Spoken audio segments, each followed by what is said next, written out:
All right, testing, one, two, three. Truth seekers in the house. It is Friday, and I want to thank each and every one of you for being here tonight. I'm doing an audio check, so let's do that first. Testing, audio check, and then we're going to get into some deep stuff tonight, and I'm really excited about it.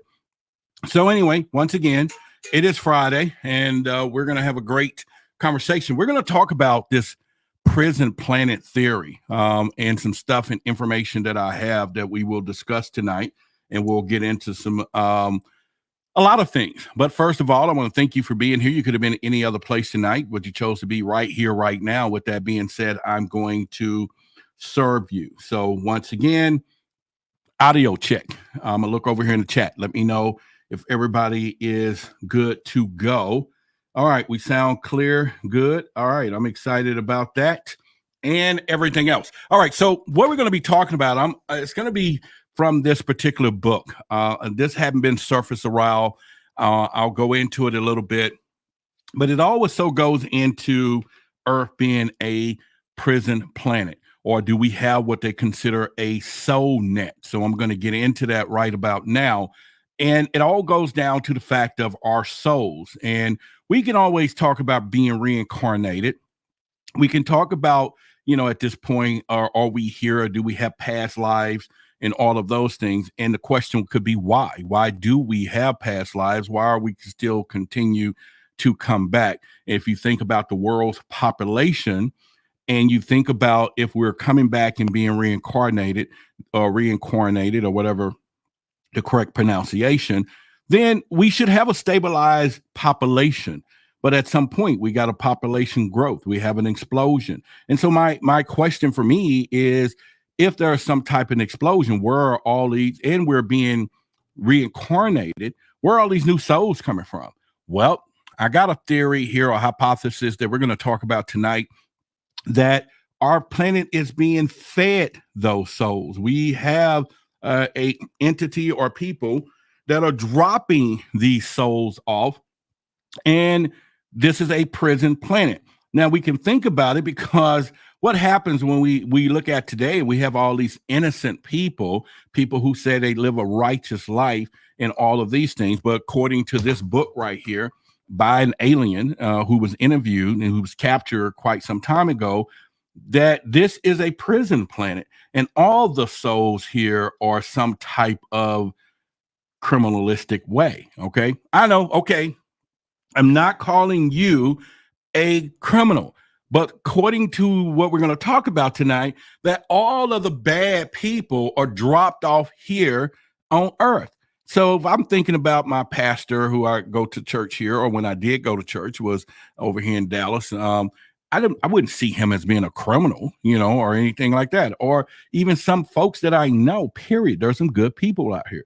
Or maybe we're in some type of rehabilitation and all of that. So now, how do we get here? Let me get into some of my notes so we can get down into this. But first of all, have any of you heard that? Have any of you heard that Earth could possibly be a prison planet, or some type of soul net that's capturing our souls, which keep us from, when we pass on, getting out into the galactic?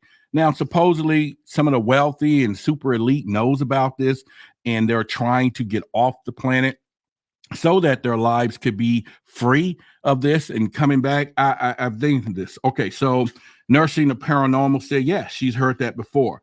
All right, so yeah, and so I'm saying to you, those are things that you have to look into and make a determination. Now, how do we get here? First of all, according to the book that a few of me and the researchers have been studying for the last 6 months, it is a profound book, but it has a lot of information, and I think there's been a lot of different things made from it. But initially saying that they call it the domain. The domain initially established the presence here on Earth about 8,200 years ago. And how did they do that? Was that they set up a base in the Himalayas near the border of modern Pakistan and Afghanistan, inside a hollowed out mountaintop. So this is supposedly the history. Now, where did this come from? Well, apparently, like I said, there was an alien named Ariel who took a feminine personality that was captured back in 1947. Now, apparently, she was interviewed and was held here for quite some time and began to take a liking to a particular person named Matilda. She began to be the only person that the alien would talk to who began to tell us all the things about Earth, the creation, companies. This is a young planet, and went on to say how Earth at some point was set up by all of these corporations and businesses, and so that the literal thought of business and things that we're doing every day has been around the galaxy for quite some time. So it's nothing pretty new when it comes down to this. And so, like I said, we're going to go into some of this tonight, and I got a lot of different talking points just to throw at you so that you can do that. And then by the time we get through, I'll give you the actual book. You can go look it up, or maybe not, because I think it's really deep, and it'll really be a little deep for a lot of people when it comes down to, especially in religion, because it definitely goes back to articulate how we got here, what design, how we were made by design. And it kind of contradicts some of the Anunnaki stories that we've heard. Of course, definitely the biblical stories that we've heard, all the way down to the fact that we were designed, brought here by all these different companies, and different people have, depending on how wealthy they are, they can create things that we see here on Earth. So all of these different pieces of what we see, someone else dropped them off and said, okay, we're going to put this in there. Anyway, so they said the base was staffed about a battalion of 3,000 members from what they call the Domain Expeditionary Force. And so there was some type of force here called the Domain. Now, the base remained undetected by humans until it was attacked by a remnant of military force, what they call the Old Empire. So according to these documents and according to the books itself, it is saying that at some point there was a war between two different civilizations, the old empire versus the Domain, and Earth was the prize. Now we can go back to biblical things when I'm thinking about it, that we say there was the angels in heaven, there was a battle between all of that. And so it kind of ties into some of the things that we've heard, but how do we link the dots of what's to be the truths? And so at this point, we're going to question everything. We're going to question the narrative and see how we put these things together. All right. So another part of this is they're saying that the old empire was older and it defeated the civilization in the galaxy that previously occupied Earth. So at some point, now, why can't we not put the possibility of what I'm sharing with you have some coincidences in it? Because Earth is so young. When you want to date back to human civilization, it's not as far back as some of the stories we're going to be talking about that the extraterrestrial alien talked about. And I've also alluded to many things before from this particular book of how the alien said that there was a key on Earth that they put here for us humans to find, discover, and realize that we were genetically made and not coming from the stories that we've heard. So they were saying that the old empire was older and the domain base was wiped out, and the ISBs. Okay, so the ISBs is a terminology, and I'll get into that acronym for you. But in other words, this particular force was captured. Now, another part was that the Domain has intervened in the history of Earth and multiple times to protect its resources and interests. Now, we do have this story that surfaced that there is some type of galactic federation.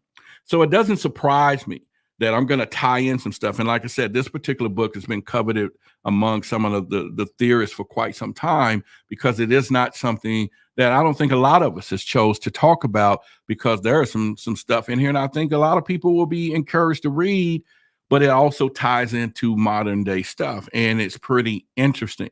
And like I said, we were going to do a lot. So all of us, so I got a copy for our whole team some months back and sent everybody a copy. I said, listen, we need to read this, look at this. Do we want to talk about it? Do we want to put this into our content?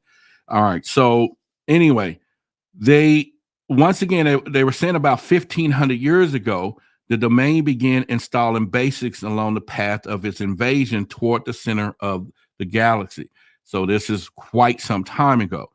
And it also said that about 8,200 years ago, the domain set up a base, and like I said before, in the Himalayan mountains near the border of Pakistan and Afghanistan.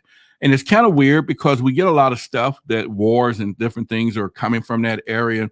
Afghanistan has also been known where we see giants, or people are still saying that there's giants walking among there. So there's so many different stories, and it's one of those deals.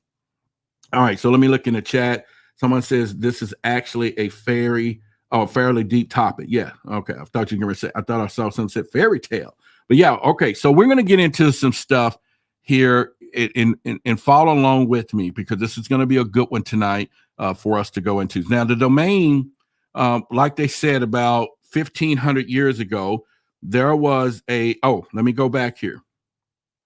About 1,500 years BCE, the domain attempted to teach the concept of individual, immortal, spiritual beings to several influential beings here on Earth. Now, between 1,500 BC and 1,200 BCE, the domain forces waged a battle against the old empire through religious conquest. So if you start seeing some of this and hearing where I'm going with this, so I'm giving you what this alien actually told, and someone written it and they sent it to a gentleman. It leaked out of the government, and this particular interview leaked out. So the alien is saying that there was a lot of mind control. I'm going to get into all of that. There was a whole lot of things when it gets down to us being a prison planet. Now, they also said in 5009-65 BCE, the domain discovered that old empire bases on Mars and elsewhere and took over the planet Venus as a defensive position. So this is all breaking out that there was some galactic war prior to our being, or how we became where we are within existence. Now, how many times have we heard these stories? We've heard them all the time. And why would there be some presence of Galactic Federation protecting Earth? Why would Earth be that particular, out of all the galactic places, be a place to do? Now, what you're going to hear is the alien talk about why extraterrestrials don't live here on Earth, because our planet is unstable. Now, we talk about it through global warming. We talk about it through all of our resources and natural resources being used. They're actually saying, and we're getting into this tonight, that there is a lot of reasons why they don't occupy Earth the way we do, and we would think what is such a beautiful remote place. They're saying, no, this is trash. Earth is trash. And so it's one of those things. Now, the domain intervention in Earth has been entirely successful due to secret mind control operation of the old empire that still continues to operate. So they're saying that this stuff is still going on, that the way that they're controlling us today is through various mind control projects. Now, we can go back to the CIA. We can go back to MK Ultra. We can go back to a lot of things that we're hearing about. But I think it's time for us to begin to connect the dots. It's time for us to understand that the data out there proves that there's something out here.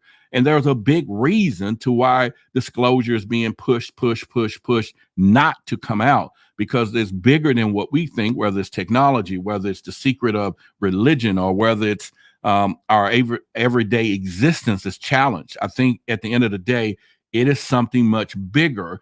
And can we as humans understand and comprehend the actual truth?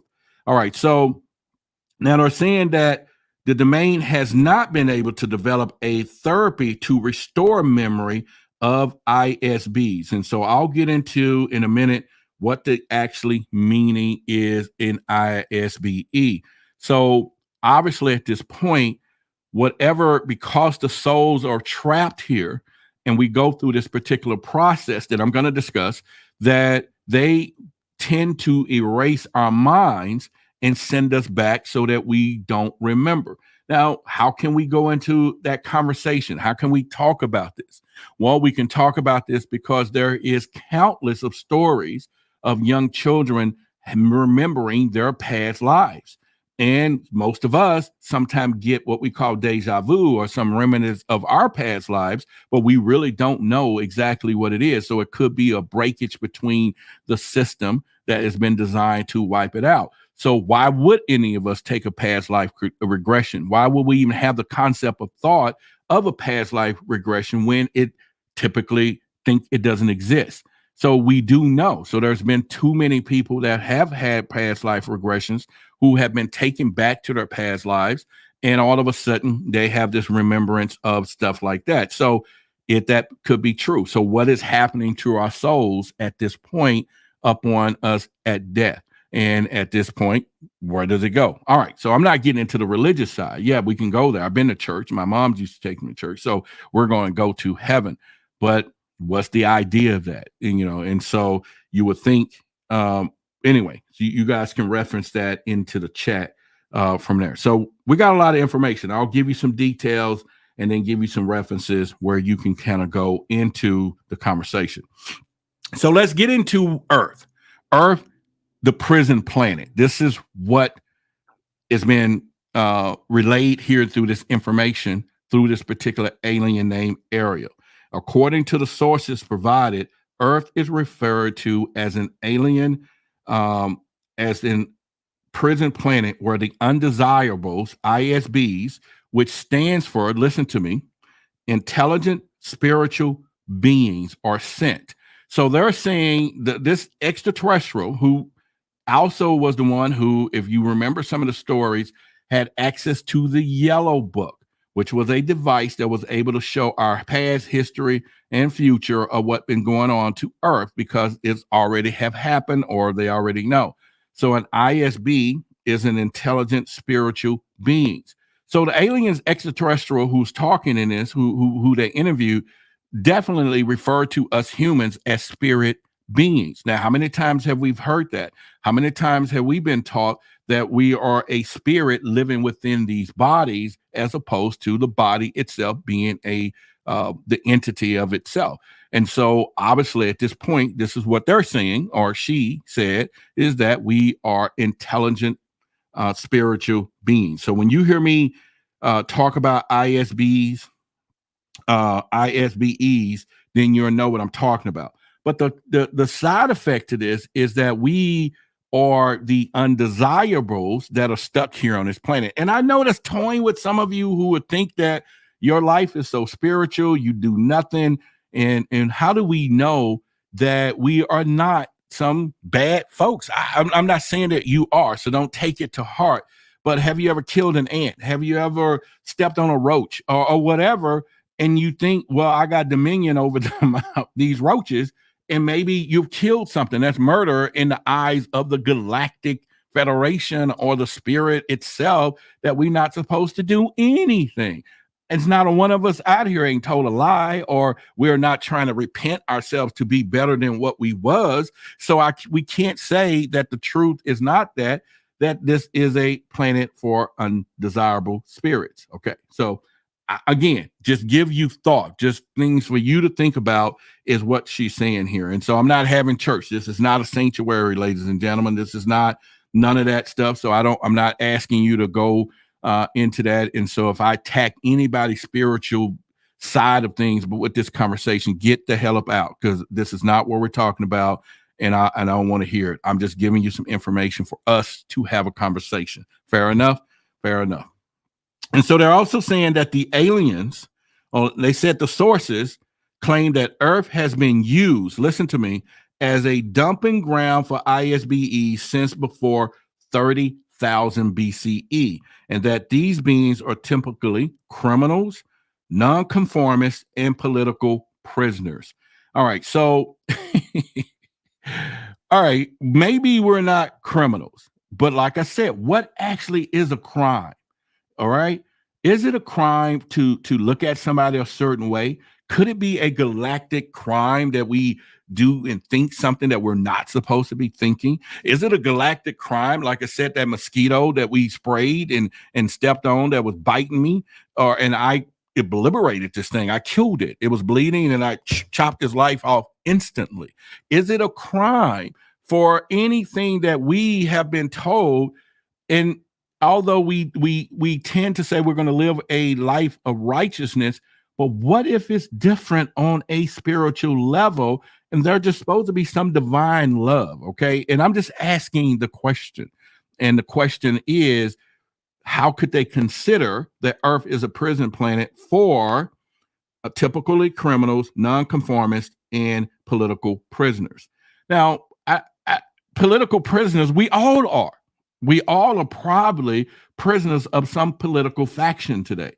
And no matter what we call ourselves pledging to, none of us is operating, or many people is not operating solely under any political agenda, or either whatever the word I'm looking for.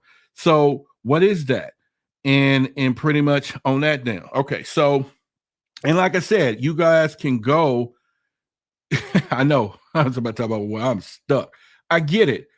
And all right, so Nursing the Paranormal says non-conformality will definitely be her crime. So think about it. A lot of us is that way. And so if we start really thinking about our human tendencies, could it be some legitimately thought to think about, is Earth that actual place where the souls are being sent? Because what are we actually here to do, all of us? What is the main thing that we learn in church that church asks us to do at all time? You gotta repent. You got to make amends. So it's already that the church that teaches us, and there's not a church out there that don't tell you to improve. So you can't tell me that if that was why we are here, why is it indoctrinated in every freaking religion that we have? None of it is saying continue to do life and be life as you are. You have to, get your soul in order, right? So it's just a thought, right? It's just something for us to think about. So this alien is actually saying that this is why we are here.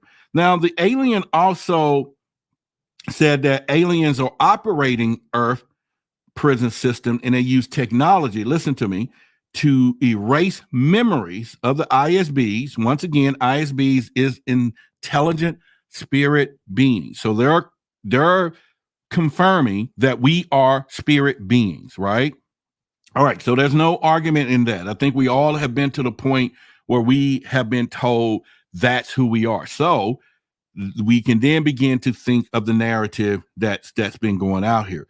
So it's saying that they use technology to erase the memories of the intelligent spiritual beings and implant false memories to keep them from remembering their true identities or their origin. Okay, so why is it, even in The Lion King, the movie itself, the first thing Mufasa told Simba was, in his, the spirit of Mufasa said, remember who you are. So because he, in that movie had a lot of lessons, because Simba forgot his origin and didn't remember who he was, he didn't know how he was supposed to be for the future. And I'm not saying that movie have coordination, but that is the story since bedrock of all of us. Remember who you are, whether we were Africans and we was coming here from Africa, or we was already here and never was from Africa. Either or, it is the past that has always been wiped out, no matter what it is, so that people can't really know what the future. And the only people that do a really good job of making sure your past stay where it is the credit bureau. And they make sure they know when you didn't pay years ago, your ass ain't going to pay something in the future. So, all right, maybe I'm just tying that in. All right, so I know I always bring up Mufasa. Yeah, I do too, because Mufasa, that whole movie was one of the greatest lessons of all time. I think people need to go watch it, let your kids watch it, all of that stuff. So it also says that the purpose of this prison system that we're in is to keep ISBs on Earth indefinitely, preventing them from accessing their full potential and returning to their home planets. All right, so now that could be where all of a sudden that we can think that the fact that there are so many different races and species here, that maybe there is some type of creator all across. Obviously, the blueprint is the same. We can see that the blueprint is the same throughout everyone, you know. And when I say this is no matter it's a fucking fish, a bird, snake, whatever, something has said that we're going to have two eyes, a mouth, some nose, and some ears in some cases. And, you know, and that seems to be the working blueprint. So from animals to humans to, like I said, birds, rats, mice, even the things that we think is horrible, you know, monkeys, whatever you want to talk about, the blueprint is the same. That's undeniable. Something says two eyes, a nose, and a mouth works. And all of a sudden we all are created. Okay, God did that. All right. So we can go into that on a religious spectrum, but at the end of the day, someone says this particular. Now, give you a hint in this particular book, the extraterrestrial said, hey, and I've said this before on our show on many occasions, there is an animal that walks this planet right now that defies all logic of breeding possibilities. And the fact that this animal exists is a key in logic for us to understand that the fact that we was not made by Adam and Eve and all of the stories that we've heard. Because of the existence of this animal and the way it looks and crossed with, it is virtually impossible for whatever it's been crossed with to become what it is and what we know what it is today. And I know you waiting and said, what the hell is it? If you don't know what it is, I know some of y'all know, because if you watch this show long enough, I brought this animal up on several occasions, and not one of us have been able to have the explanation of how it exists in the way that it does, but yet it walks the planet that we walk on today. And so let me continue with that. Where I'm going with this is the fact that the prison system so back up for a minute, it accessing their full potential. Someone said octopus, dragon. Y'all go ahead, throw it in there. I'll confirm it in just a second what you think I'm talking about. But they're saying that our full potential. And once again, what is it that we all are told today? That we have to meditate, we have to get into this conscious spirit so that we all can be this divine spirit and whatever it is. And according to what all of us will do, and you can't tell me there's a person out there who have not took a penny and put it in their pocket. I'm saying a little copper penny, picked something up on the ground, maybe found something that wasn't theirs, maybe thought something they should have thought. Just because you didn't say it doesn't mean it wasn't a criminal ideal in your mind, you know, because you didn't speak it out loud. There's a lot of people you say, I'll kill that MF if they don't, you know, or whatever. So maybe it's in all of us that there are some negative type of things to why we're here. Yeah, I don't know. All right. So yes, it is the duckbill platypus is the answer to that. Go look at this particular creature with divine eyes. It has got webbed feet like a duck. It's got a bill like a duck, but yet it's a mammal. It's got a beaver tail. A duck and a beaver has no way, not in our systematic system today, to procreate. It just can't do it. But yet we have a creature that is a hybrid of them both and is walking around this planet right now. And this in this book, this alien said that was one of the creatures that was placed purposely so that we will discover and begin to open our mind optimistically to think the fact that we know that there's some type of other existence other than the stories that we've been told. Now, maybe there's some people that's trying to give us a little backstory, and maybe there's some people out there, like they say in the Galactic Federation, where they're trying to protect us. But at the end of the day, the story is the story. Now, they're saying the prison system, the prison planet that we are in, is a system operated by an advanced alien civilization known as the Old Empire, which has set up electronic force screens, amnesia stations around the planet to capture and control ISBEs.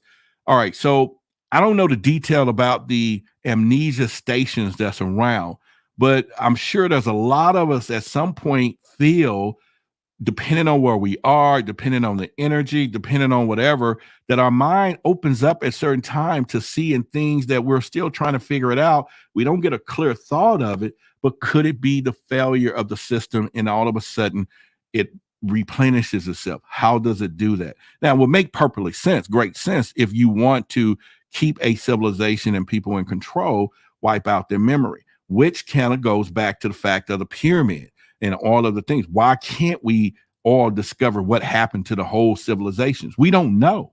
Nobody actually remembers where the freaking Mayans went. Nobody knows.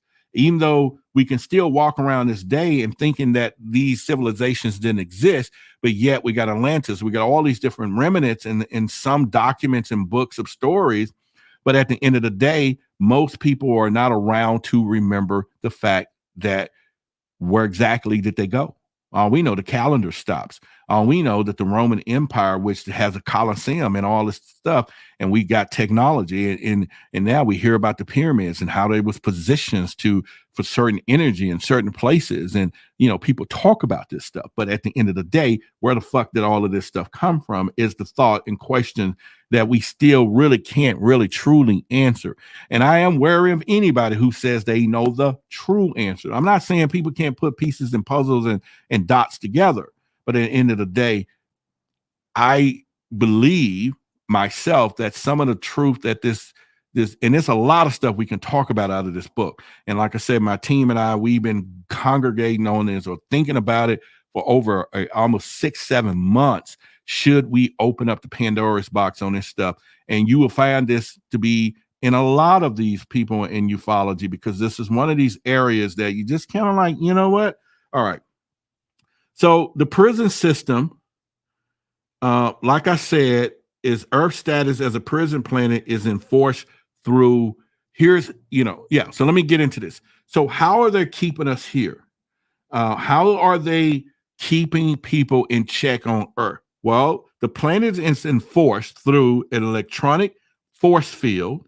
These fields detect and capture ISBs, which is immortal spirit beings, when they depart their bodies on Earth and effectively trapping them on Earth. Now, I've said this a long time ago, and y'all probably heard me say this.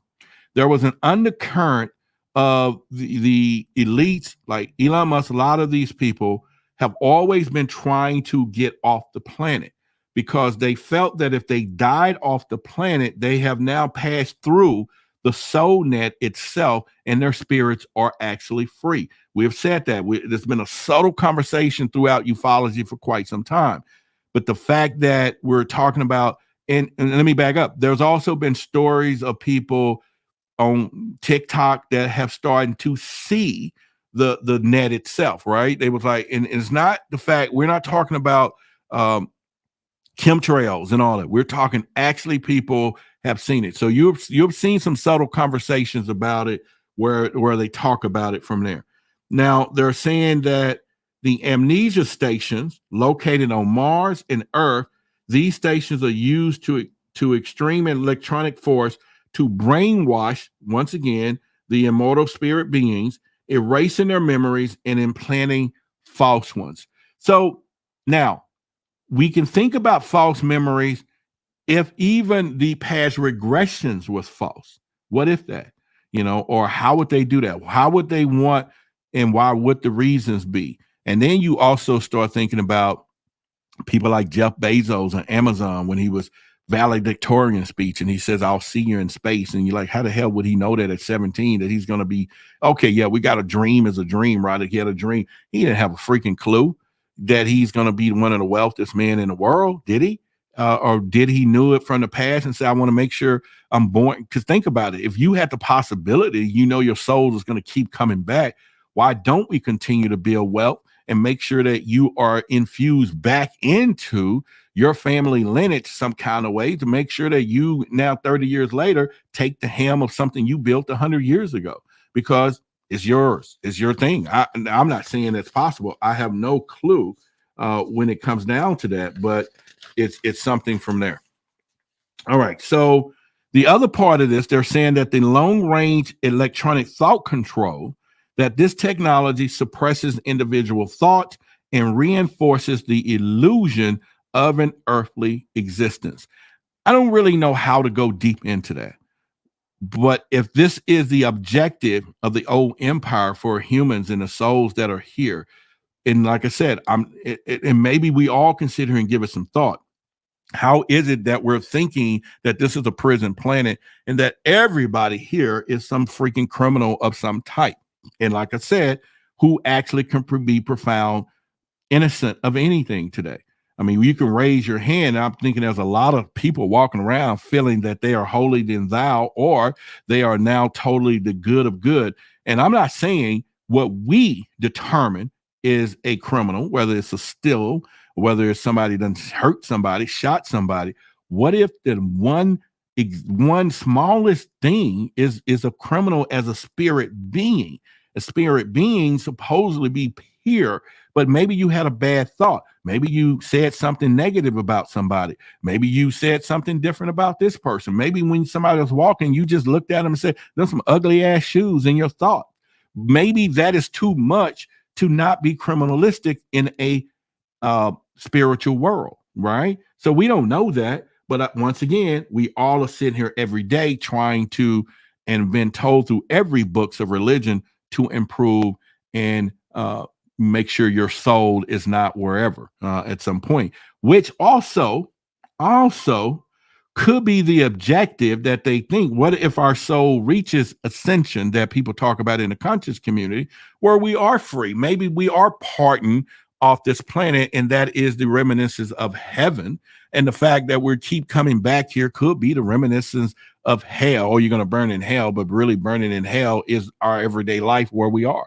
And maybe that's what they're talking about and why we keep being here. I don't know. I'm just throwing all kind of possibilities, but I got an educated audience. You guys are all there, so you can throw some ideas here as we go. But let's get down. We got a lot more to go. I got a lot more to throw at you tonight. So they're saying that coercive mind control techniques, secret police use the method to manipulate and control ISBs, keeping them subservient and unaware of their true nature. Isn't that not always has been the freaking plan since day one? Now, we want to use the word secret police, but could there be ISBs that are here as humans and or disguised as humans? And what is actually keeping society in check anyway, right? What could be keeping us in society in check? All right.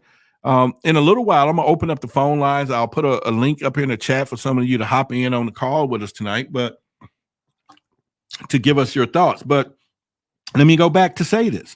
Now, they're saying that listen, that the isolation from other civilizations, Earth remote location, lacks of significant resources make it less desirable for habitation and exploration by other spacefaring civilizations.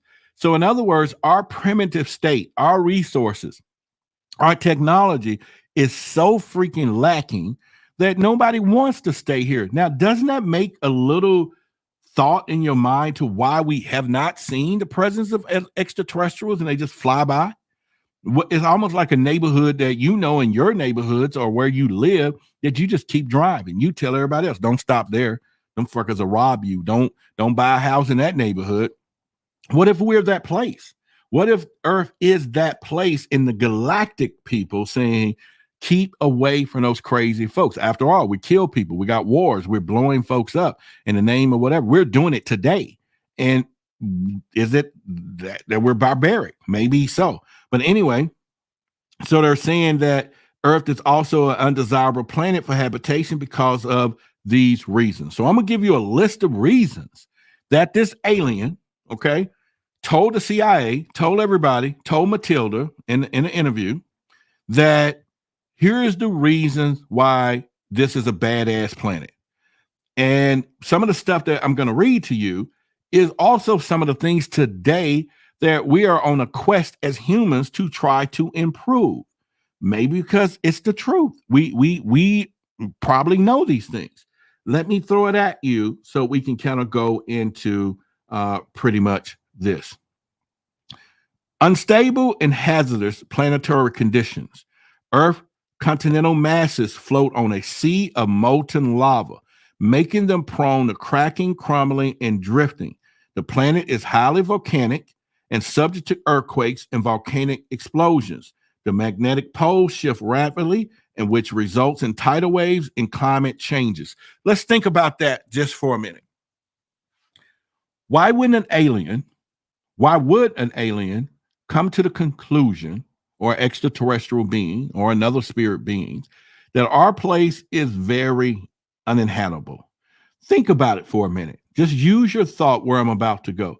Some of these stories is that these extraterrestrial civilizations, these people live hundreds of years. Even back in the biblical days, the stories that we've heard, these people were living hundreds of years. Now, when we got here, our life expectancy, anywhere from 90 to 100 or whatever. Maybe it's done lower or higher. But at this point, we're not living decades, in not decades, but centuries and centuries. So what if there's truth in that? The fact that because we have so much unstable climate, why build your house on the sand? And I say this because I've told a story that back years ago when I bought one of my first properties that I was doing real estate, and the property I think was selling for $19,000 or $30,000 for this particular acre on this what they call Millionaire Mountain. But when I brought the seller out there and met me, he said, I haven't been here in 30 years. And when we were walking the land, we had to stop because there was a hill that went like way straight down. And when we had the survey done, he can see the markers. I'm like, they're down there. He's like, what the hell? He said 30 years ago, all this was flat. When I bought it, it was flat.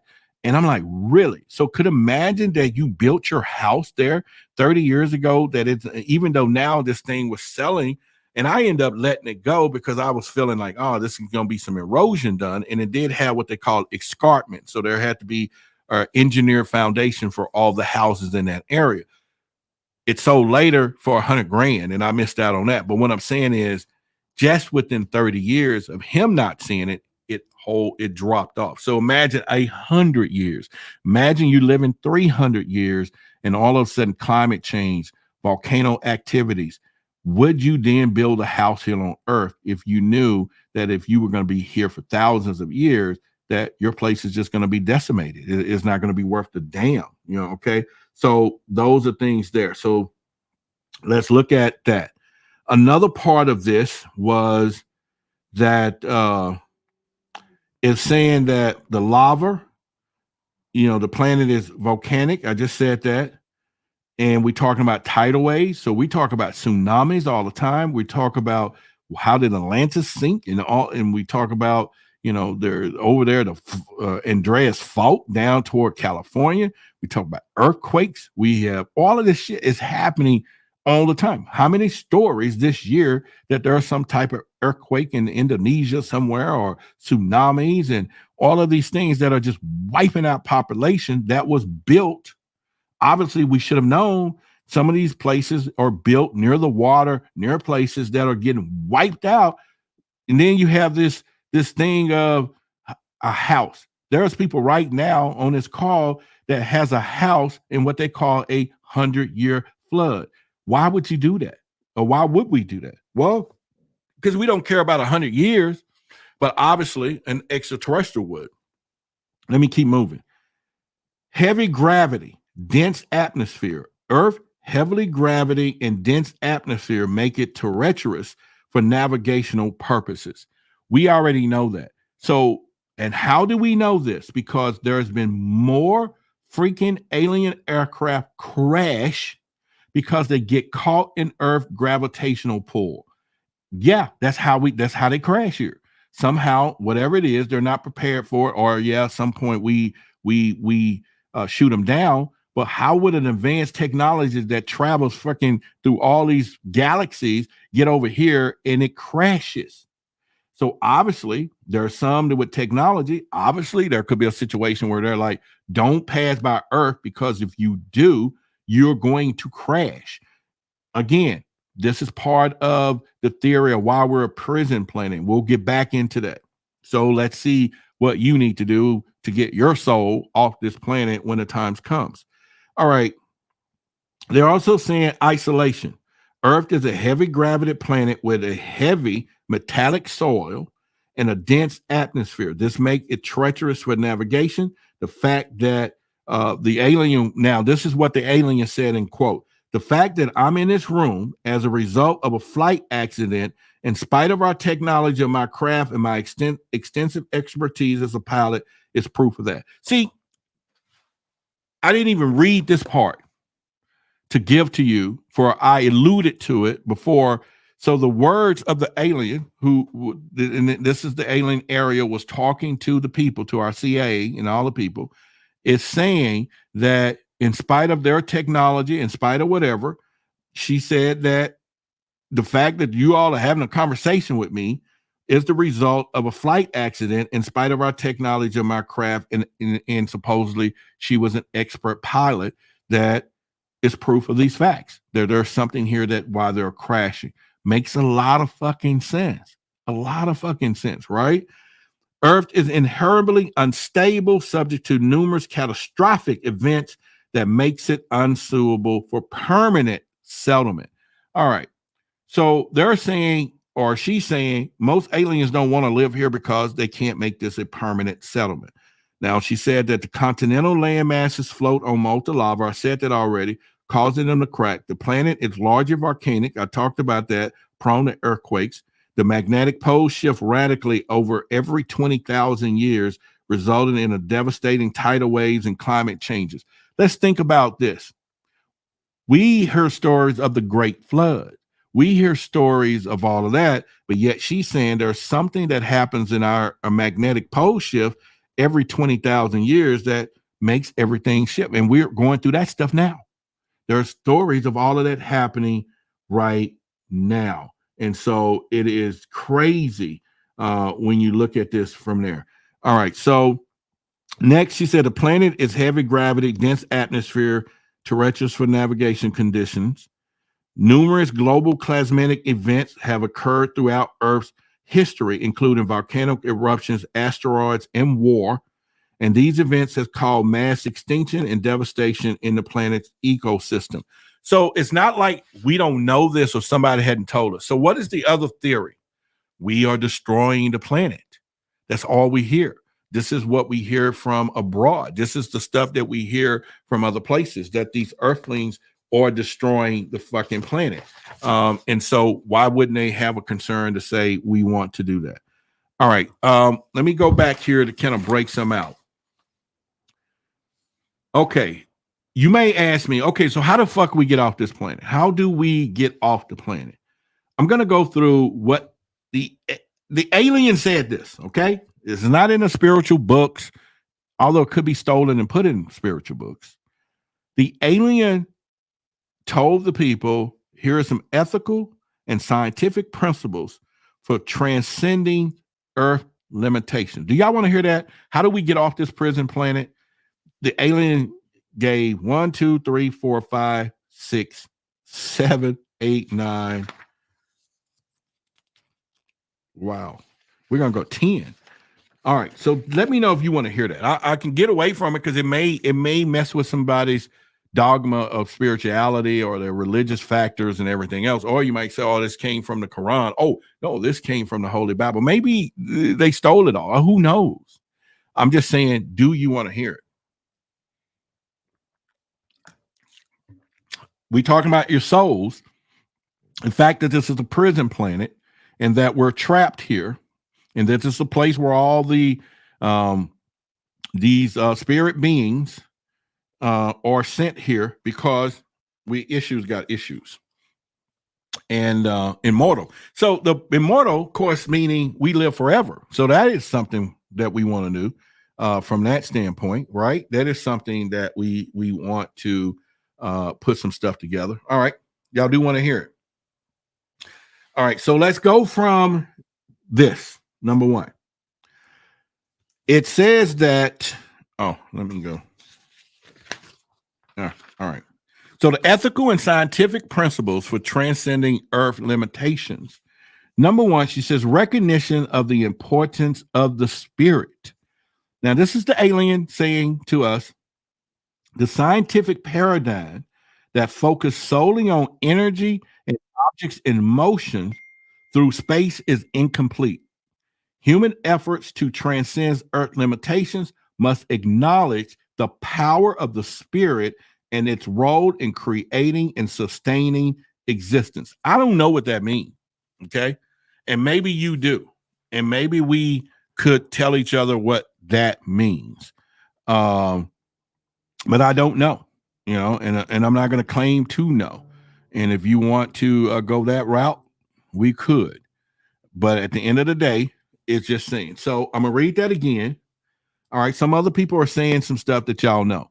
So it's saying that the recognition of importance of the spirit, the scientific paradigm that focus solely on energy and objects in motion through space is incomplete, and human efforts to transcend Earth limitation must acknowledge the power of the spirit and its role in creating, sustaining existence. All right. Now, are you there? Are you there personally? Because otherwise you're going to be back here again. And there's 10 of them. And I don't want to know if anybody out here is going to check the box that you are where you need to be in all of these areas that I'm going to be talking about. Or I would love to hear somebody raise their hand and say, I'm there. Get the whatever. The next is commitment to nonviolence and social responsibility. So the scientific advancements must not be pursued at the cost of social and humanitarian concerns. The greatest scientific minds should address the fundamental social and ethical challenges that threaten humanity's future, such as war, poverty, and environmental degradation. All right, who's there? Who's there? Okay. I'm going to read the next one. Prioritization of corporation over competition. Humanity must rise above its selfish nature and work together and find effective solutions to challenge facing our planet. Corporation and collaboration rather than competition and conflict should guide our collective effort. What the hell? So even on the smallest notes, that's not a person out here who has been told not to compete with somebody else. You got to beat them all. You got to be the best at it. Competition is in our nature damn near. When you was a baby, when there was a bottle in front of two kids and the bottle was just a bottle until one of the babies said one of them had to have it, right? Now it's a war for it. I'm saying maybe they're not talking about that on a grander scale here, but prioritization of corporation over competition. How many of us right now are in more corporation mode than we are in competition mode? Whether businesses is done that way, wealth is done that way, in a job is done that way, in the houses is done that way, in relationships is done that way. Who does that? All right. I don't know. There we go. So we can go to that from there. The next part is respect for the natural world is what they're saying. Humans are not separate from nature. Ooh, that's a big one. That is a fucking big one. Maybe that's why we ground. Maybe that's why you're told to go out there and put your feet in the grass. But humans are not separate from nature, but also an intricate part of the ecosystem. And scientific advancements must be guided by a deep respect for the natural world and commitment to preserving its delicate balance. What if we all supposed to be cremated versus buried? Maybe our bones and dust and whatever, or our body's supposed to be placed right in the natural dirt. And then we feeding the planet back stuff that it gave us to be born, right? Remember how we're made? But we don't do that. Everybody's in coffins and all of this stuff. I'm just saying, at death, do we give our bodies back to nature? If that's where we're supposed to be a harmony. This is something to think about. And maybe I'm wrong, but I'll take the criticism. I'm just telling you what it is, but I'm trying to seek the answers too. But what is your thoughts when it comes down to this? Or are we now in that particular perspective of our minds that the fact that we're supposed to be, ashes to ashes, dirt, whatever. But I'm saying, do we supposed to be returned to the planet? Everything else does. We typically don't put dogs in coffins, or maybe the fish dies and turned into food and it dissolves out there into the middle of nowhere. Something dies in the wilderness. They're not burying it. The other animals eat it and nutrient, and then the other nutrients falls into the earth. It turns into dirt. We're the only ones that says, no, we're not going to do that. We're going to also create a business that we're going to make money selling boxes so that people can put themselves in a box. Could we be wrong? Could we're not doing the right thing? I don't know. What do y'all think? I'm just asking. I don't know. So, we can go there.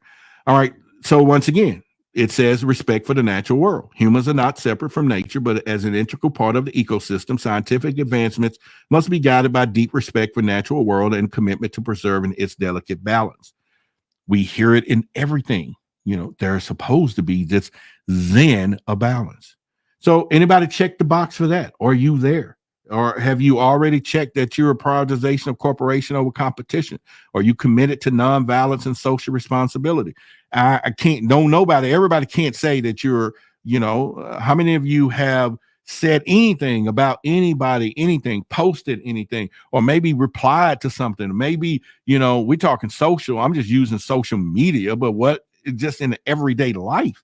You looked over in church and Sister Jones' hat was too big, or the pastor said something that you didn't like. Oh, he may be crazy, or the husband and wife over here is sleeping around. Are we just ignoring those things and saying, "Hey, I'm not judging. I'm not going to judge him," which means you could be in a relationship with a cheater and you got to let it go because you can't. Why judge it? I'm just saying, are you ready? Are you there? And if you're not there, then you're going to be here for a long time.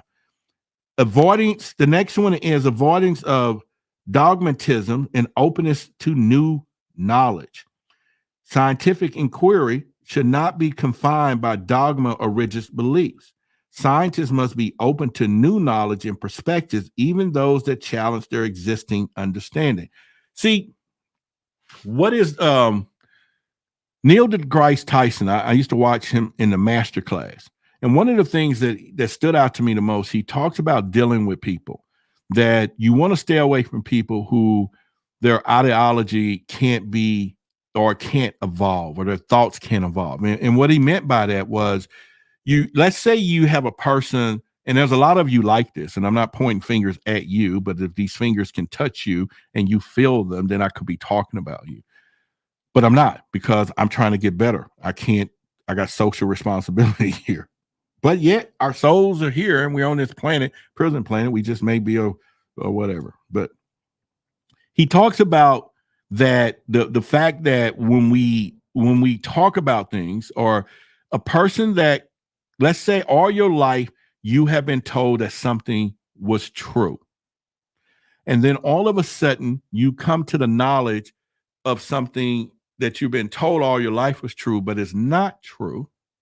And you're able to conform to the fact that what you've been told all your life is not true, that is now true, that you're able to have a stable conversation about it, and vice versa. Something that you were told that was not true all of your life, and all of a sudden through research and data and information that you're found that this is now true. Could you do this? And think about people you've been in relationship with. It's a lot of people you could have been in a relationship with and have and still is and might be, cannot go from point A to point B. Not because there's barriers, and maybe it's religious barriers, and that is the number one break in things, or what we call handcuffs and bondage that keeps people from evolving, because the religious dogma doesn't allow you to then seek truth. Now, we're a whole community of truth seekers. And if you're a Christian, you can be what I call a curious Christian. There's nothing wrong with that. But I'm saying at the end of the day, we have situational things here that keep people from evolving through new information, because based upon the stringent. Now, what does the Bible tells us? It says, bring up a child in a certain way, so to speak, and he's going to stay that way. So you need to keep him bedded. But what if that stuff was wrong? What if some of the things that the teachings were wrong in the spiritual world, so to speak? All right, I'll get out of that. I'm going to get out of that.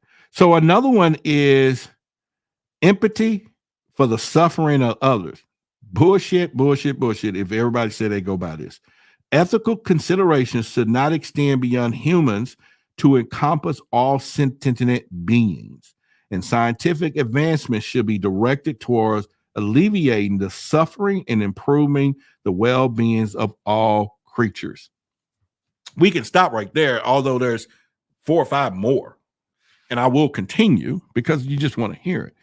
But how many of you can check that box that you have empathy for suffering of others? Don't say you do, because there is a limitation to everybody's empathy. I know it to be a fact. Okay, there is a limitations because we all are limited. We will help people until we to a point where we won't help them anymore because we feel that we didn't help them enough. But it's saying here that we got to continue at some point. And we're talking everything, not just that individual, but all these different people. We got that right now. We got poor people, rich people, we got middle class people, and we all are segmented that way financially today. We have resources for these people, and we got people fighting against limiting their resources because they don't deserve it because they ain't working. We got people, and why should we worry about the people that don't work, that do work, and because we're working, and then we don't want them to have a free ride? But should we worry about that? But the aliens are saying, in order for our souls to leave this prison planet, some of that stuff we got to give some thought to. And I'm just touching on a small surface. I can't even begin to comprehend all the things that they're talking about anyway. I'm just throwing some shit out there based on my limited perspective, right? However, as we continue, do you have ethical considerations? That's a question. I want to see y'all check this particular box. Put it out there. If you say to yourself that you can go and get your soul off this planet because you have empathy for the suffering of others, ethical consideration should extend beyond human encompass of all sentient beings, okay? And scientific advancements should be directed towards alleviating the suffering and improving the well-being in all creatures. And here's the funny part about this. We've seen it in movies. What was Avatar all about? When they went over to wherever the planet where they plug into the tree of life and all the animals, and then at least when they killed something, they prayed over and says, "Thank you, brother, for giving me." Could imagine somebody trap my ass and then tell my big ass and be like, "Oh, we're just gonna bless you, and I'm still alive. We're gonna bless the world for you getting ready to feed a whole tribe." Really, y'all can starve. I'm not there, but I'm saying in Avatar, that was the whole premise, is that everything was connected. Remember, the whole planet, the whole ecosystem, from the plants to the whatever, everything was connected and everything nourished each other. And that was the whole thing she was trying to teach the dude, right? So there you go. I'm just saying, there you go. I don't know, but like I said, I don't want to take one like that. Get one of you skinny folks and break up the bones or something. I don't know. All right. The next one that the alien talks about for us to take our souls into a different places is the commitment to long-term sustainability. Scientific and technological advancements must be guided by the concern for the future generations, and our actions should not compromise the ability of generations to come to meet their own needs and aspirations. We know that's not going down. We know it's not going down. Why? Because, once again, y'all know me. I'm a movie buff. How many movies have we heard the future is coming back to the past trying to say, hey, man, y'all don't ate up all these resources. We can't survive in the future. You're using up the resources. We hear that now. That's the whole point of certain things are in place, because it's going to be no longer intimate for the future use. Remember, there was a movie called, I forget that, whatever it was, they had this whatever this thing was, this satellite crash, and this disease started, affecting humans and people. And it made people like go really mad, and then they died real quick. If y'all remember the movie, Lou Diamond Phillips played in it. But what they start to find out was it was the future deliberately sent it back to the past because they needed us to cure it in the past to fight it in the future. And because they was doing vent mining at the time where we were in the presence, that whatever the sulfur or whatever was used in that vent mining was to alleviate this particular or eradicate this particular disease. But the fact that we used up all the vent mining here in this particular time made the future limited to the resources of it, and they couldn't, do themselves. Yeah, Andromeda strain. Yep, that was it. So that was one of the reasons they deliberately sent it back to get us, even though it was killing people, but knowing that we could figure it out because we had the resources here to stop it now. I mean, think about that though. What are we doing today that we're going to limit resources that is going, and we're doing it now in forests, we're doing it in different places where animals and the dinosaurs, or I ain't saying the dinosaurs, but whatever it was, things are not going to be the same because we're are taking their habitat and all those things. Yeah. So there we go. But Andromeda Strain, that's the movie. Y'all need to check that out and do that. All right. So another one is now, this is going to go for all of you. You ready for this one? Recognition of the power of consciousness. Human consciousness has the potential to shape reality and create positive change. Scientists should explore and harness this power through ethical and responsible practices. Let's really think about what she just said, okay? Human consciousness has the potential to shape reality and create positive change. We already knowing that that's some place we all should grow. We already been told through numerous of thought leaders and people, hey, you got to shape the consciousness. You can shape your reality. But what she's saying is, why don't we put a scientific approach to it that will help the humanity? Because we know that it has truth to it. They said they've been saying it, but we could. Why don't we put a scientific approach to any? And as you heard her say, all of these things are scientific first, meaning that we have the power to investigate and use technology to alter everything. So what happens if we all are equal? We all are walking around. But anyway, let me back up. The human consciousness has the potential to shape reality and create positive change, and the scientists should explore and harness this power. Listen to what she said. Harness the power of consciousness. Now, how many of us think we have it down pat? We hear Billy Carson talks about conscious. We have the conscious community. Now, I say this, and I say this wholeheartedly. I know some people in the conscious community, a lot of people in the conscious community, but some of them are some assholes. But yet they say that they're enlightened. I met a few. I've worked with some in the past. I've had a friend of old neighborhood that just is all in this thing, but then has an attitude like a fucking Tyrannosaurus Rex, And so I'm saying, how can we do this? What are we saying? And how many people are actually fake in consciousness, but yet they claim to be at a certain place? Maybe they just above your thoughts and you, and maybe they think they're better and above. But what is true, pure consciousness for any of us? Do anybody know the truth? Is anybody in the zen of all of this right now? That, okay, well, we can think about the monks, and all the movie Avatar, I don't know. But I'm saying, how could we know? And who knows? And I'm not saying the information is not here, because obviously, if they want us to improve in all of these areas to get our souls off the planet, it has to be some type of well of knowledge where we can tap into to improve over the lifetimes that we have been here and over and over and over until we can get here. Now, I'm saying this not to tell you that I am anything other than anyone else. I had a psychic that the first time she was reading my cards, and it scared the fuck out of me at first, because she says, you're an old soul. This is your last time here, and I'm like, last time here? What are you talking about? Like, and this is why I really start thinking about reincarnation and all of this past lives and all of this. So she says, this is your last time here. And she just kept grinning and reading. She says, you're an old soul. All right, that's fine. But I'll steal your chocolate chip cookie. You get what I'm saying? I'm just telling you that, I will take it. If you hungry and starving and you say, but here, you can have the chocolate chip cookie, Roderick, I'm going to eat your cookie. You get I'm not going to be like, nah, you eat it. You 200 pounds lighter than me. No, I'm going to eat your cookie. Yeah, I'm just saying.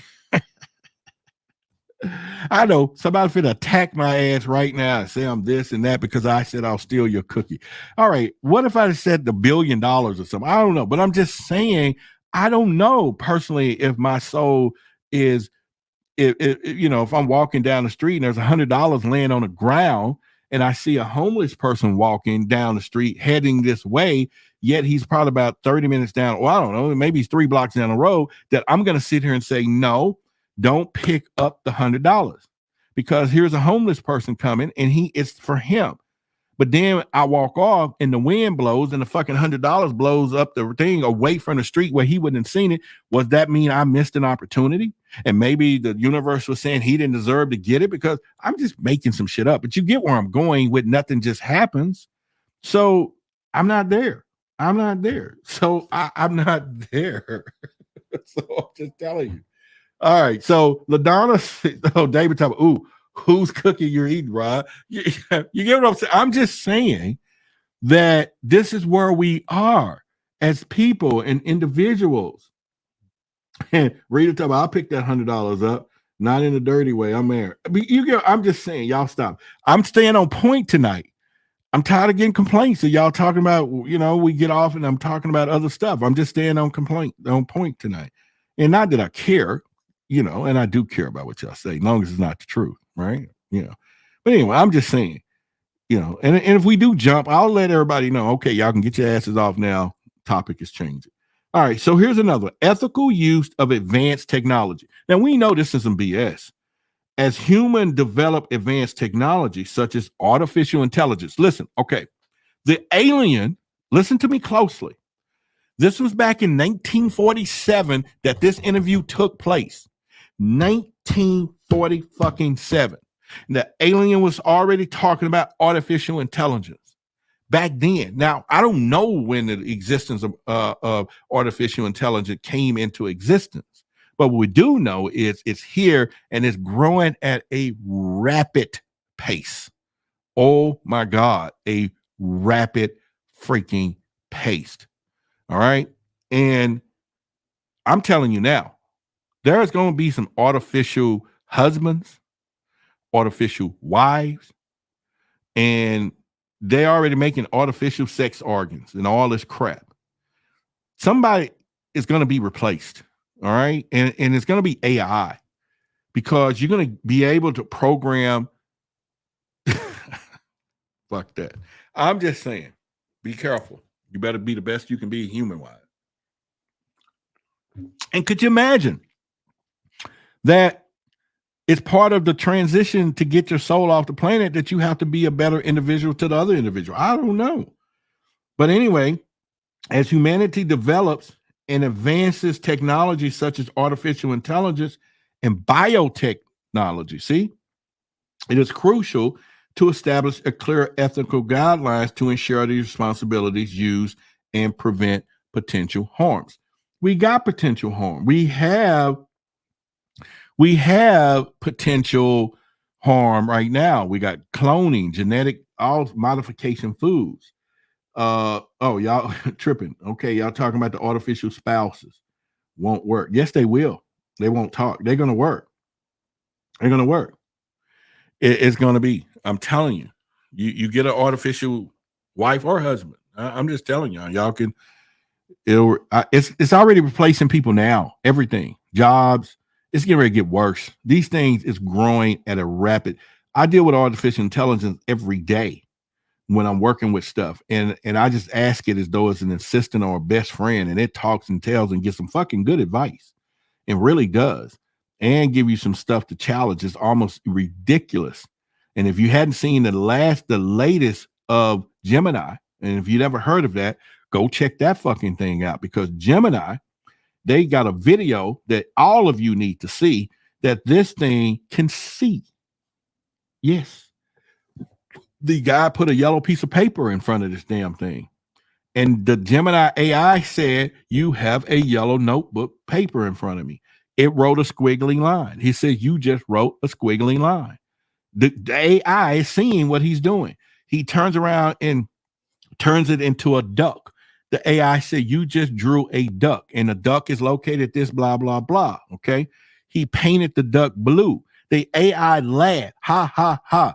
You got a blue duck. There's no such thing as a blue duck, right?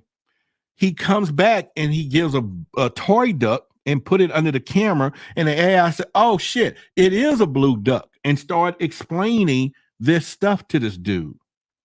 Right? This is an AI. They showed an AI video of a guy kicking a soccer ball who missed, and the AI told him, turn your leg and feet like this, and you would make the shot. So you think you can't get an artificial husband and wife? You think, shit, you better be ready. And then people are going to buy them too. They're going to buy them. Yes. Ain't a man or woman can compete with AI if it has all the necessary pieces together.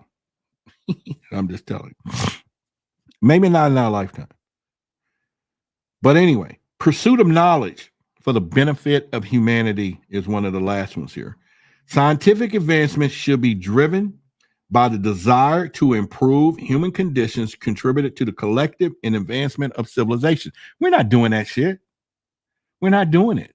And so, like I said, I'm going to go back. We're not doing pursuit of knowledge to the benefits of humanity, not in a collective. There's some, I'm not saying there's not some people that's doing something in some of those, but it's saying that our spirits need to do these things. Okay. And it's one of those deals. All right. So let me go here and say this.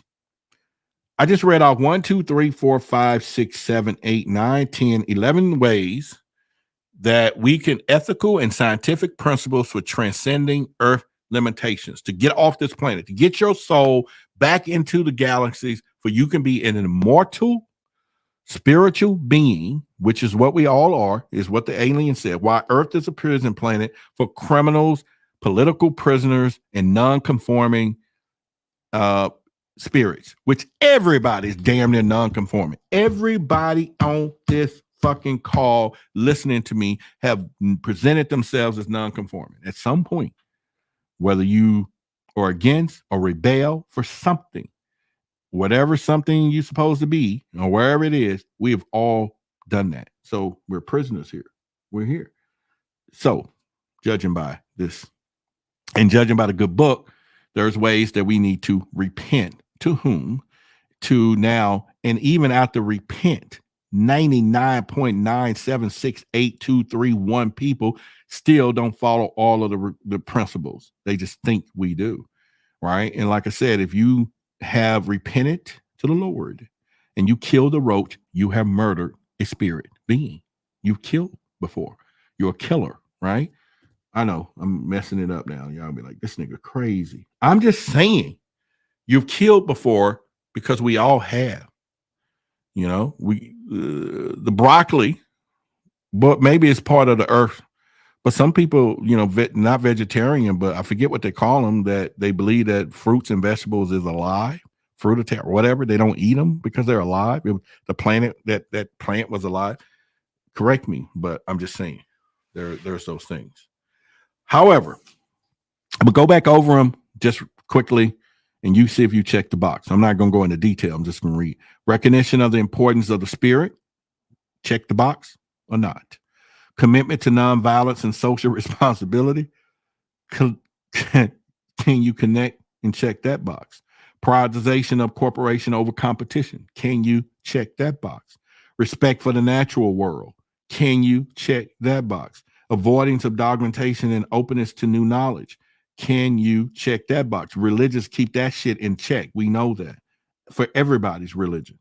Avoidance, empathy for suffering of others. Come on, please. How deep would you go for empathy for someone else?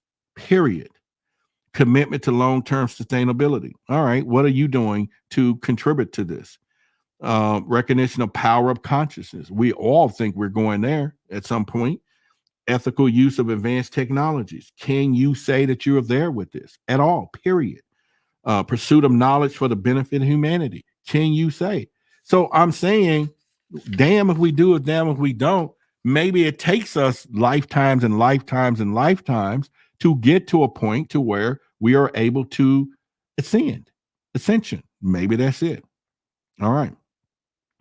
Now, I'm going to give you a little bit of the author of this, and the understanding of nature to the ISB shapes the perspective of human history and the scientific knowledge in a fundamental way. So I'm going to break this down. ISBs are immortal spirit beings, which is who we are, who have lived countless of lives, which we have, and possesses vast knowledge and experience, which you do. Let me say it again. We are immortal spiritual beings who have lived countless lives and possesses vast knowledge and experience. Now, This perspective challenged the traditional scientific and historical view that human beings are merely physical beings with a limitation of lifespan and knowledge base. All right, let's stop there for a minute. What if there's some truth in this? What if there's some truth in the fact that we are merely, we think, and so what she's saying on our limited perspective is that we think that we are physical beings and not spiritual beings. And with a limitation or limited lifespan, which we think we say it all the time, you only live once. How many times have we heard that shit? And people do things designed for what that statement says. You're only going to live once, so fuck it, smoke that weed. You're only going to live once. Go ahead and put your thing in there and catch whatever. You know what I'm saying? Or you're only going to live once, man. So go and do some skydiving, but don't check the rope. You're only going to live once. That is a motto that is out there every day. It's in a travel industry. It's in a commercialized world that tells us we only live in once. And so therefore we look at life different, right? But it's saying that that's something different. All right. And it's also saying that because we think we are physical beings with a limited lifespan and knowledge base, how do we tap into all of that, though? How do we tap into the conscious beings? I know we're talking about meditations. We're talking about eating the right foods, and everything is designed. Who are the culprits? Who's really in? Because we think it's big companies or whatever. And you got to remember, if all of us here are bad people, wouldn't the idea that there are some bad spirits here creating fucking food that's got me the way I am, sick of certain things that I can't eat, or okay, yeah, it was my choice of free will, but was I lured into it? I'm saying, is it not possible that when you do see these certain drinks or certain foods or certain people, that they are evil? So when you say this person is evil, are you just really picking up on true spirit that this was an evil people? Because we're all criminals here. It's just they're a little more evil than you are. You get what I'm saying? How do we not know all of this? I'm just throwing it out there. I'm just throwing it out there. That's all I'm doing. Yeah, I'm just throwing it out there. So could that not be? You know what I mean? Now, the author also argues that human history is a river of lies. The alien and the author says, in which the true origins and nature of humanity has been observed by the old, or obscured, by the old empire. They made some changes. A group of oppressive beings who have manipulated and controlled human consciousness. So now they're saying that there are some spiritual beings here who has manipulated everything and oppress people. What if you had the power as a being to come back and choose what type of life you want to live? But if your memory is wiped by the other beings and they don't want you to come back and say you can live life like this and keep you suppressed, and it's just a repetitive game because they already know. They're being here before. They know, and they may find a way. They can't get off the planet, but they're not getting their memory wiped, and they're just repeating. And what did we say? History repeats itself all the time. We say this. So anyway, the group oppresses beings who have manipulated and controlled human consciousness. Now, this perspective suggests that much of what we know about history and science is incomplete or inaccurate, and there is a deeper, more spiritual reality that has been hidden from us. What would that be? What would be the truth that they don't want us to know? Now, I'm saying this to say this, and listen to me closely, and see if you can follow where I'm about to go. What if all this shit was true? What if all of this was true at some point, and the extraterrestrial disclosure would then allow the ETs or whoever begin to spill the truth out, or whatever we would say? All right, so we can look at that. I don't know. I'm just saying, what it is. I don't know. Life 101 says, bruh, this is kind of like what Scientologists believe. I don't know. I never studied that shit, so I wouldn't know. I wouldn't have a clue. I'm just reading it here. But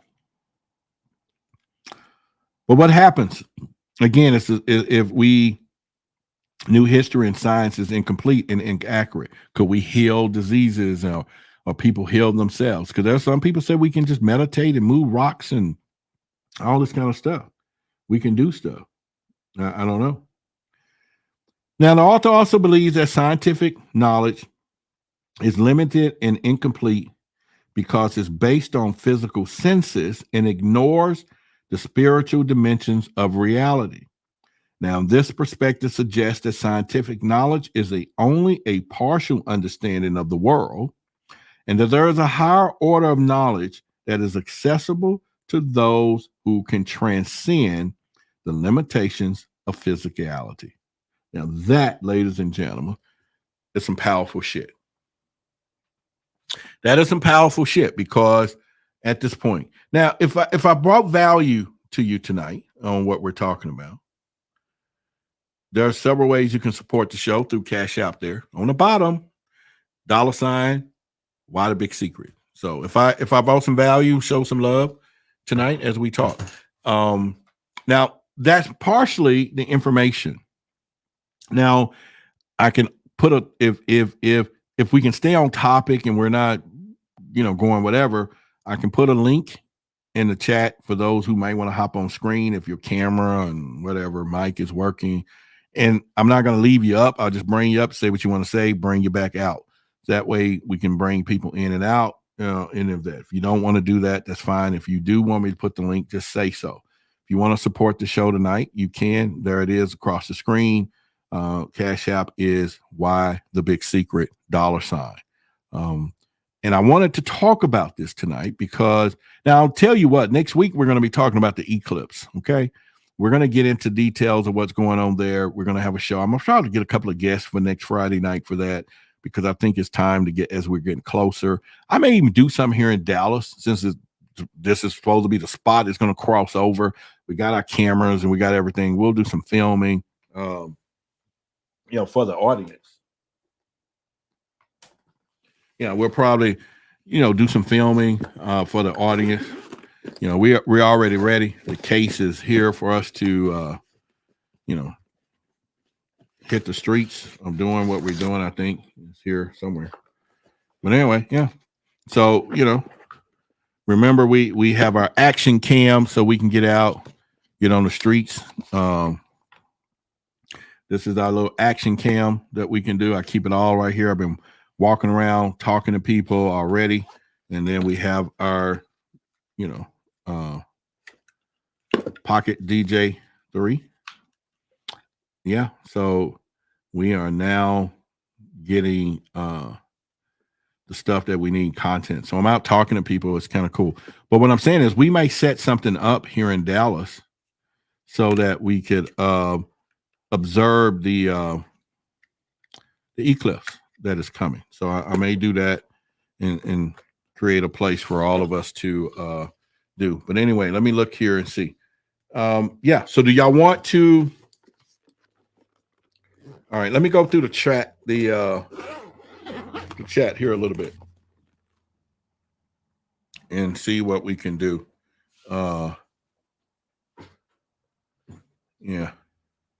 Consciousness is awakened.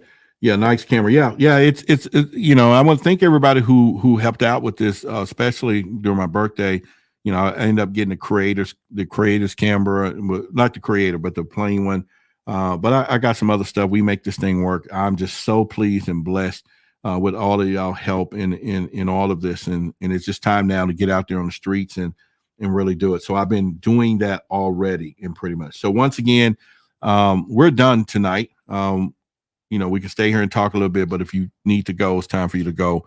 We're done with the prison planet. We can talk about the eclipse a little bit, or like I said, I can put a link in the chat if someone want to jump on screen and we can talk about this prison planet. Maybe you got some information. Maybe you can teach some people something, or we're not giving a seminar, but you could change some few things around, and we can do that. So if you think you want to come on, let me know. I will put the chat in here. We can do this, and pretty much from there. Outside of that, like I said, we are going to talk about the eclipse next week. We are going to get on that. If you have not, make sure you like this video. Make sure you share this particular video if you want. If you haven't been paying attention, and to what's been I've been posting lately with the Shalites with Darren. He was here last Friday, and the video actually is getting a few good views, and people are really talking about a few things. So there's something that I think is pretty cool there. I'm not seeing the whole story or whatever. You can make your own assessments from what you hear there. From there, the other part, like I said, is the eclipse. Have any of you heard more of what's going on with the eclipse? Have you been keeping up with what is being said? And supposedly there's people preparing for this ecliptic moment, where it's more of a spiritual ritual.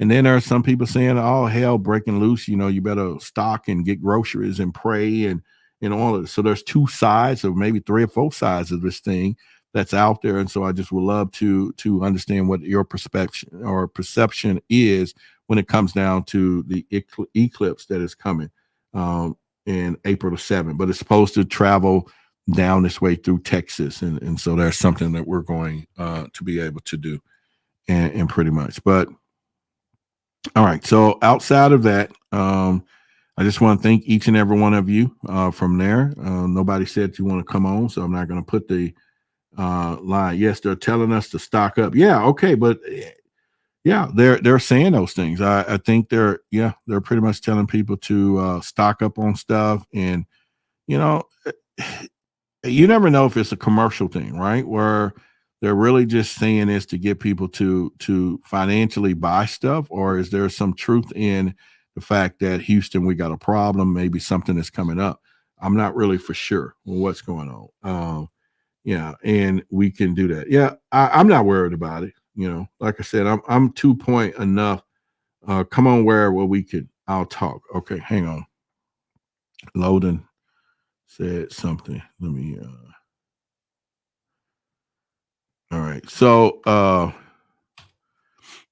right, Loden. I just put in the chat right there. You can click it, and it'll let you come on screen. Make sure you turn on your camera and all that stuff. It'll bring you on screen so that you can talk, but it's right there in the chat.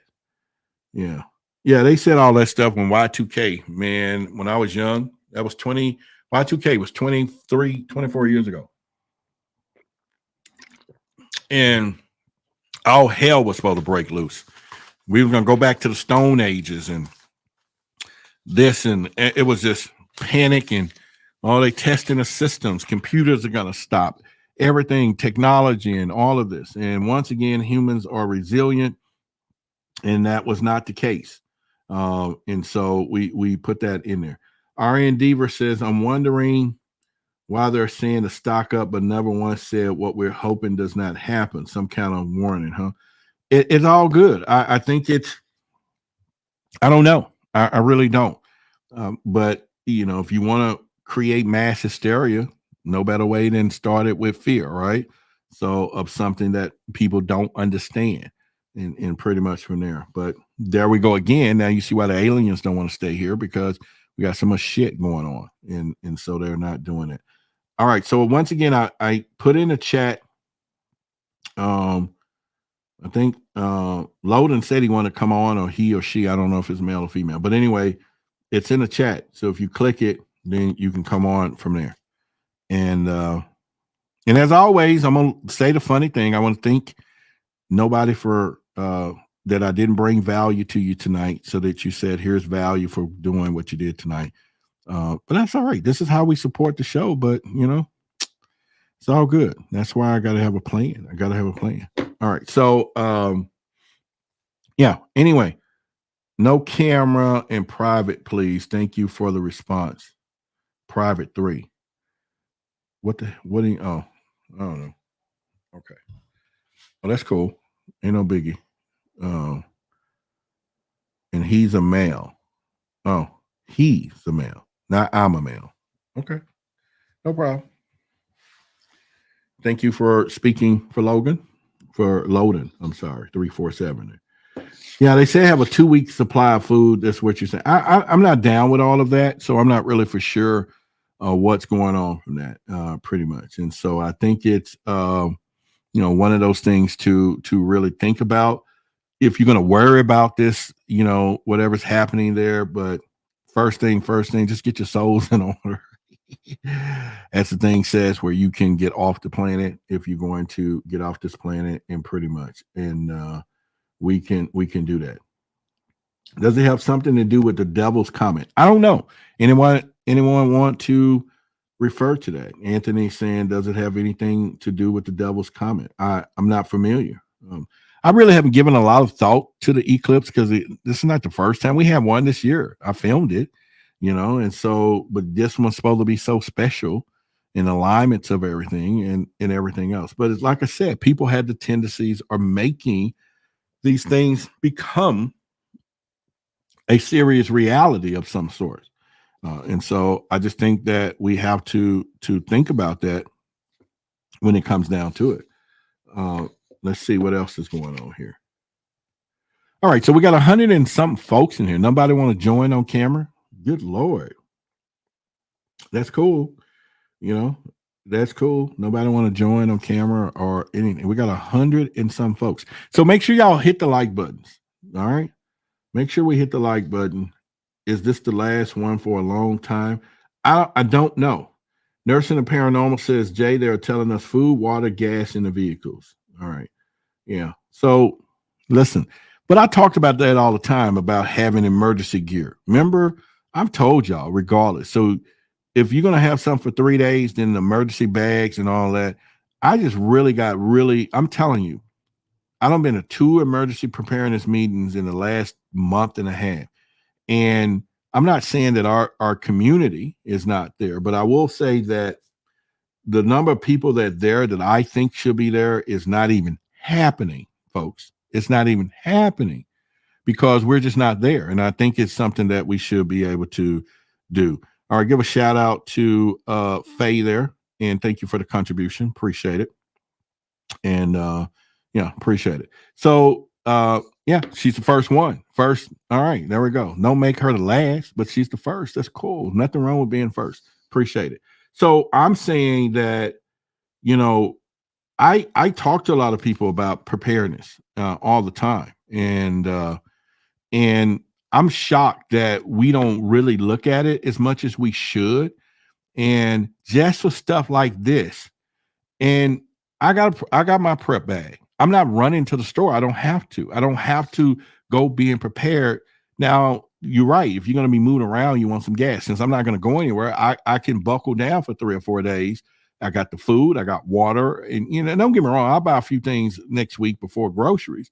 But if it came an emergency situation, my preparedness bag has all of that stuff in it: food, provisions, water, technical stuff. If the phones go down, radio, I can listen to 2-way radios. And this is the shit that reason you want these for preparation.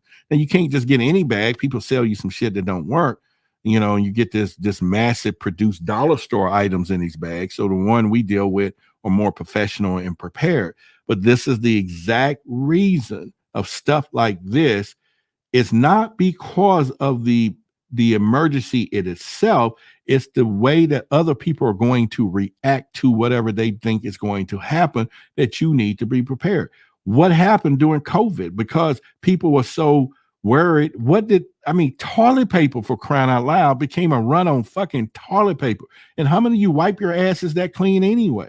Now, I got a bidet. So who cares? I just turn on that water and that shit can just sit there for 5 minutes if I wanted to and just sit there and let it.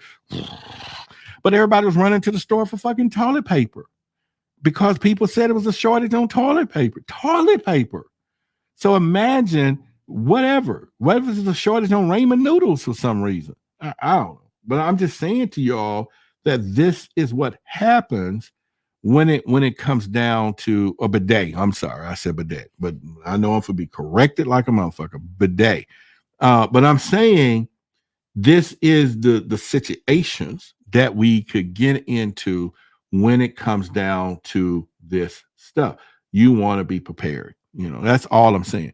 And you can go to preparednesslife.com and get your a 1-day bug out bag. You can get your 2-day bug out bag. You can get a 3-day bug out bag. You can get the mother of all bags. We got one for whole freaking families that's there. But I'm saying you better get those things done. All right. So let me put this up here. Deaver says you got to pose a specific topic for them to come and answer or share light.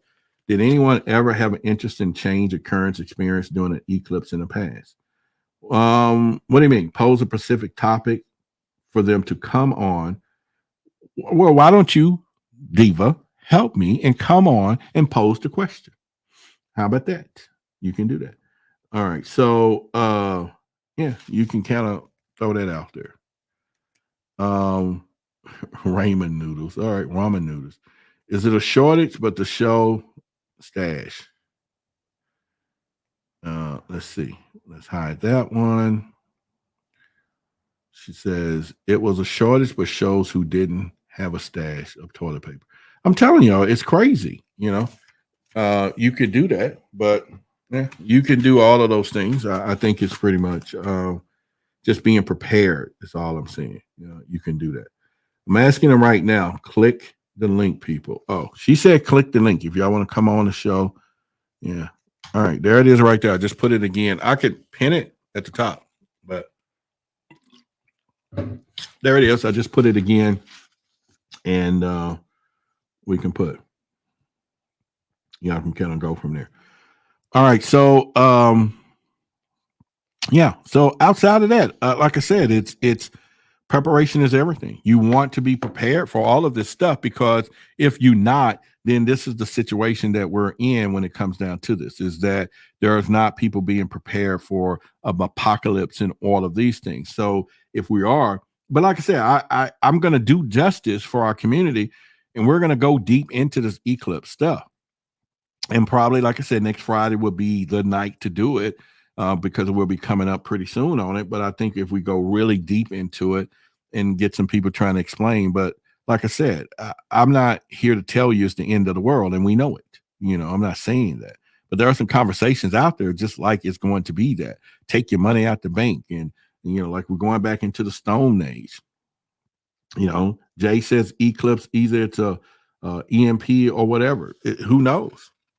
I'm not saying any of that stuff. I don't know. I have no clue to the context of any of that to be saying what we think it is and what it's not to be. So that's all I'm saying from that. All right. Is that it? Are we doing good tonight? Do I need to go ahead and get us out? I know it's still early, but unless y'all gonna get involved, I'm gonna go ahead and get out of here. And I guess I can go to the gym and get in a hot tub or something. Yeah. And yeah, I can do that. Why am I getting all these emails from people that are saying they're yeah. All right. So anyway, let's do it. I will see each and every one of you next week. I appreciate y'all being here tonight. Thank you for all that you do and doing. Make sure, like I said, you like the video, everything. If you found any value tonight, you can definitely do those things as well. So let's get ready to get out here in just a second there. All right. So, all right. Good night, each and every one of you. I said that 3 or 4 times and pretty much, but I just want to thank each and every one of y'all for being here tonight. It's Friday night, and I'm going to tell you, have a good weekend. Make sure that you hug your loved ones, as always, because love seems to be the remedy that we all need to do to transcend our souls to get off this prison planet. Now, like I said, if you can't check all the boxes that I went over tonight, then you're not ready. You're not ready to go. And so don't proclaim that you're perfect in any other ways, but just get better, because we all need to get better. And like I said, maybe the extraterrestrials are here and our big secret keepers are trying to make sure that we don't know the truth. And maybe that's part of it. I have no clue on that. I'm just a UFO investigator because I like the topic. I like the secrecy of the things and twist some of those things around pretty much from there. And I think at the end of the day, this particular book right here, that we don't like to put it out there a lot, because I don't think a lot of people, and I'm not saying you can't handle this, because I think it's one of the most truth books that's out, written in such a way that it makes things a little complicated for certain people. And once we pretty much do that. So, but I just thought it was time for us to kind of cover some of the stuff, and we'll cover some of the other things in this in the future and pretty much in that. But again, to my haters, you can hate me if you want to. You can hate me, but I can still love you and not meeting you, and I don't want to meet you. But if you are a hater and you come here all the time to hate on me, then I want you to know you're really a fan, and I still love you for being that type of fan, because criticism is good to go. And all right, so I appreciate the hugs. I appreciate the all sweeties and all of you who supported me on my birthday a few weeks ago. So I just want to thank y'all.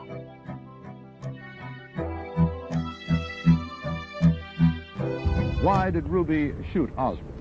Was there a conspiracy?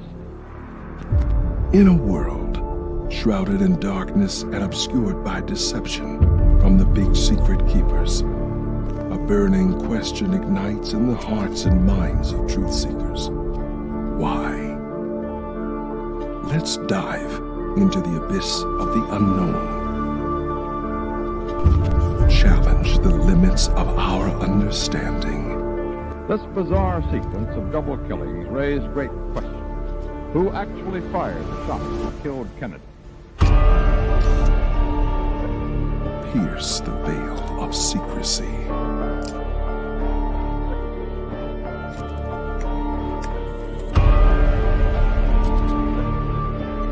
Cattle found dead and the manner of their deaths are a real mystery. Anyone who is concerned about lead in the drinking water in Flint. And venture into the realm of conspiracies and extraterrestrial evidence.